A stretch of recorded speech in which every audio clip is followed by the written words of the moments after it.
Result போடப்படலை. இதெல்லாம் உங்களை நீங்க மேம்படுத்திக்கா. ரிசல்ட் வேற, இது வேற. சோ அந்த மெயினோட ஒரு சில விஷயங்களை கவனிங்க. அவை வணக்கம் அப்படின்னு ஒரு சொல்றீங்க இல்லையா? இந்த அவை வணக்கம் 100 ஆண்டு காலமா இருக்கிற அவை வணக்கத்தை அந்த மரபை திரும்ப திரும்ப பின்பற்றாதீங்க.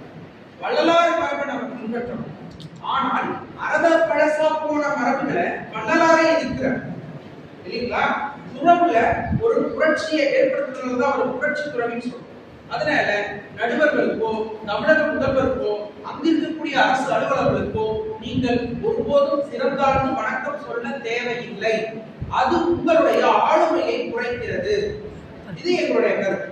அடுத்ததாக ஒரு வீசும் சாதிதான் சமூகம் என்றால் வீசும் காட்டி விஷம் பரவட்டும்.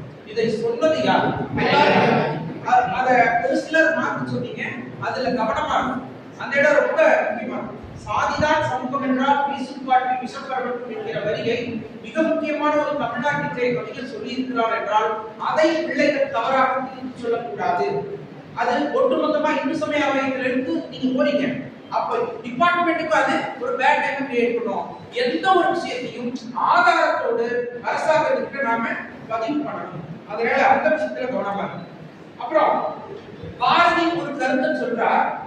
ஆனா வள்ளலார் என்ன சொல்றாருங்கிறத பாரதிக்கும் வள்ளலாருக்கு இடையில ஒரு ஆணாவை போட்டு நீங்க பாரதியார் ஒரு படி கீழே இறக்குறத எந்த ஒரு சமூகமும் ஏற்றுக்கொள்ளாது. ஒரு தமிழ் அறிஞராக, ஒரு தமிழ் கவிஞராக, ஒரு மகா கவியாக ஒரு தளத்திலே பாரதி இருக்கிறார். ஒரு ஆன்மீக புரட்சியாளராக வள்ளலார் ஒரு இடத்திலே இருக்கிறார். ஆகவே நீங்கள் அந்த ஆச்சரியங்களை சொல்ல வேண்டாம். வள்ளலாரும் அதை விரும்ப மாட்டார். ஏனென்றால் நீங்கள் பேசுவது சன்மார்க்கத்தை. அடுத்ததாக தாயின் தமிழை இன்னும் 300 வருஷத்துக்கு எப்படி தமிழுக்கே வளர்த்து சொல்லி இருக்கிறாங்க முடியும்? மேடையை பொறுத்து இது உலக தாய்மொழி தினமாக இருந்தால், செம்மொழி பற்றிய பேச்சாக இருந்தால் நீங்க நிச்சயமா என்ன சொல்லலாம்? தமிழுக்கு நீங்கள் வணக்கம் வைக்கலாம். இங்கு வணக்கம் வைக்க வேண்டியது சன்மார்க்கத்திற்கு, இங்கு வணக்கம் வைக்க வேண்டியது சுத்த சன்மார்க்கத்திற்கு, இங்கு வணக்கம் வைக்க வேண்டியது அரும்பெருஞ்சோதிக்கு, நடுவர்களுக்கு அல்ல, சிஎம்முக்கு அல்ல. விளங்குதா? சோ அதனால தமிழுக்கு எந்த மேடைக்கு போனாலும் ஒரு இதெல்லாம் மொழி கற்பித்தல் இருக்கக்கூடிய சைக்காலஜி. எந்த மொழி மேடைக்கு போனாலும் தமிழை குறிப்பாடுவதும் தமிழை வணங்குவதும் தமிழ் மேலே இருக்கக்கூடிய பற்றை காட்டி விடாது. அது வாயளவிலே தான் நிகழ்ந்து கொண்டிருக்கிறது. அதை கொஞ்சம் கவனமா பார்க்கணும். அடுத்தது கருத்துக்களை சொல்லும் பொழுது ஒரு பேச்சாளர் நிறைய விஷயங்களை கலெக்ட் பண்றீங்க, நிறைய விஷயங்களை சொல்றீங்க.